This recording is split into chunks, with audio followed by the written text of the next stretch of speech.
वैश्विक पटल पर क्या है भारत, कितने भारत हैं, और आज इसी पर लगातार चर्चा कर रहे हैं। दो पहलुओं का जिक्र हमने किया, जिस पर एक है बेबाक सच तो दूसरा है विदेशी धरती पर भारत का अपमान। सबसे पहले हम बेबाक राय पर जाएंगे, बेबाक सच पर जाएंगे। क्या देश में दो भारत नहीं है? एक तरफ देश की सारी संपदा कुछ घरानों में सिमटती जा रही है और 80 करोड़ लोग भी सरकार के ही अनुसार 5 किलो राशन पर जीवन गुजार रहे हैं इस वक्त। क्या ये दो बटे भारत की तस्वीर नहीं है?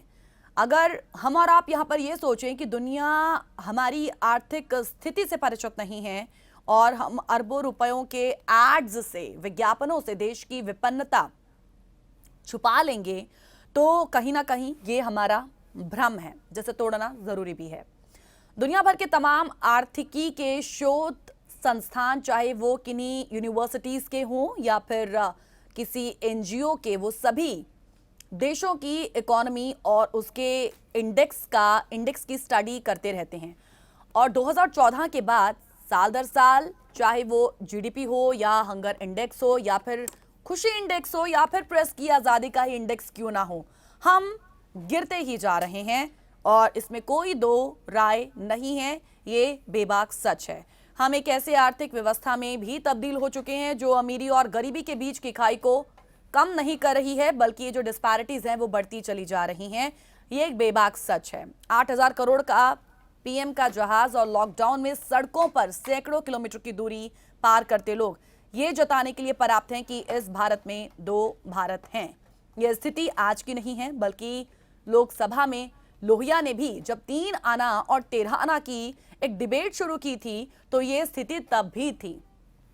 आर्थिकी कुछ बेहतर होना शुरू हुई, पर हम देखते हैं कि आज का जो समय है, मैं यहां पर सालों का भी जिक्र नहीं करूंगी, सरकारों ने कुछ ऐसे फैसले भी लिए जिससे आर्थिक विषमता बढ़ती चली गई।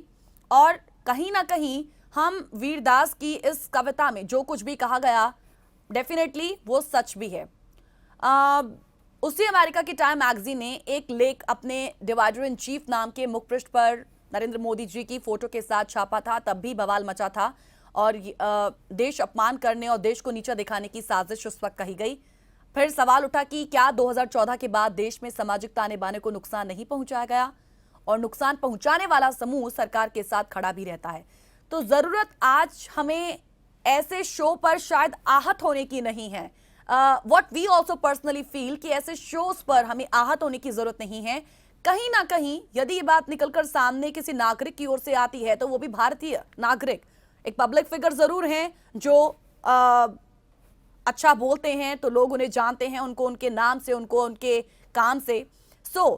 यहां पर हमें इस तरीके की बातों से शायद आहत होने की जरूरत नहीं है। आत्म मंथन करने की शायद जरूरत है कि एक ही भारत में दो परस्पर विपरीत भारत आखिर क्यों पनपे हैं, और इस विषमता को, चाहे वो आर्थिक विषमता हो या सामाजिक हो, दूर करने का उपाय आखिर क्या है। और सबसे बड़ी बात यह है, गवर्नमेंट के पास इस गहरी होती खाई को बांटने का उपाय कोई है, और यदि है तो फिर उस पर अब तक काम क्यों नहीं होता है। बात बात पर जुबानबंदी, हक बयां करते ट्वीट्स पर यूएपीए, देशद्रोह का मुकदमा, ये सब आजकल हमें हर बार, हर दिन, हर पल देखने को मिलता है।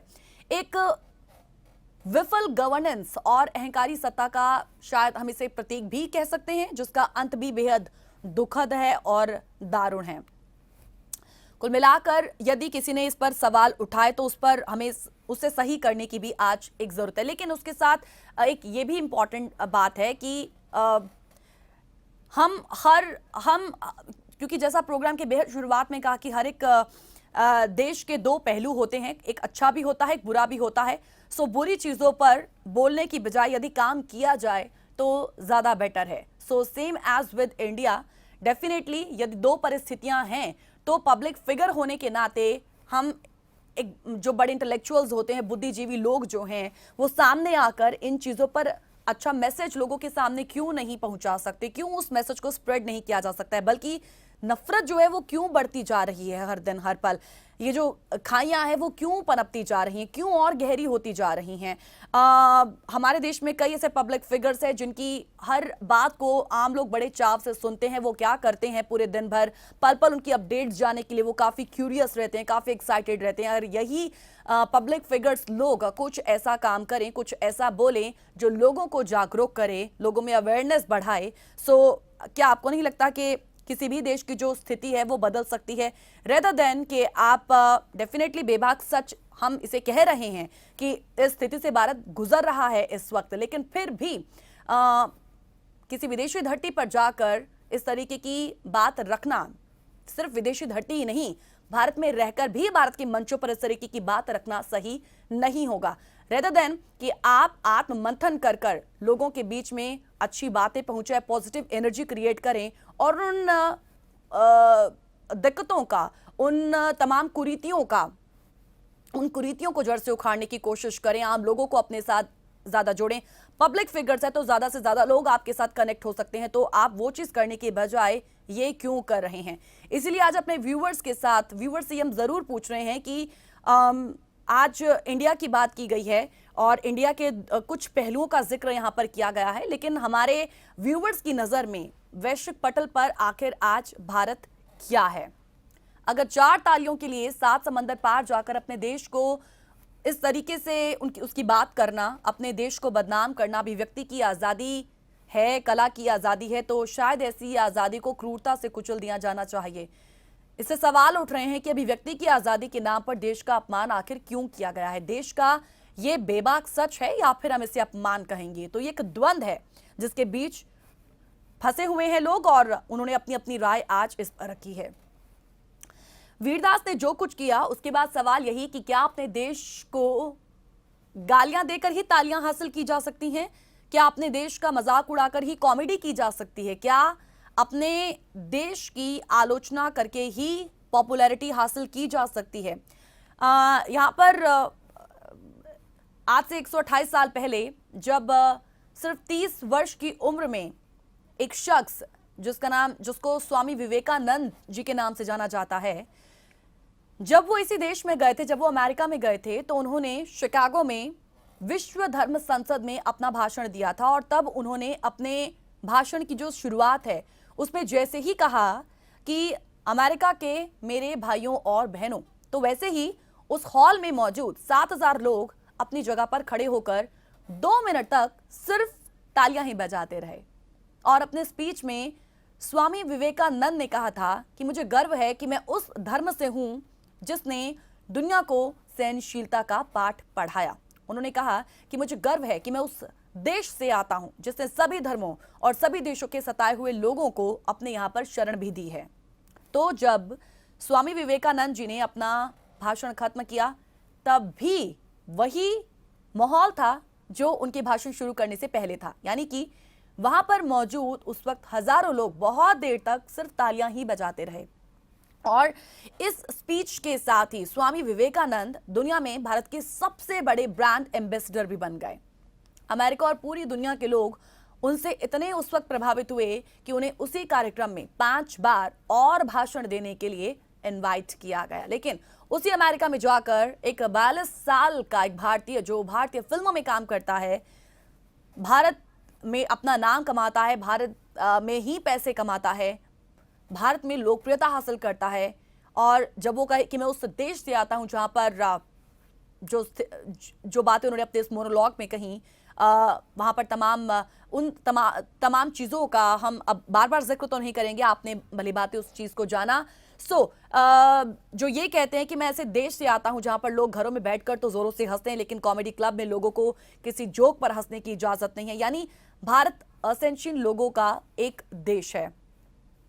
वीरदास और विवेकानंद, इन दोनों का हमने जिक्र किया, दोनों में किसी भी तरीके का कोई कंपैरिजन बिल्कुल भी नहीं है, ना ही कोई विवेकानंद की बराबरी कर सकता है। लेकिन हमें याद रखने की जरूरत है कि 128 साल पहले जब भारत को सांप और सपेरों का देश माना जाता था, तब विवेकानंद जी ने भारत को दुनिया के उसी मंच पर जगह दिलाई थी और विदेशियों को भारत का सम्मान करना भी सिखाया था।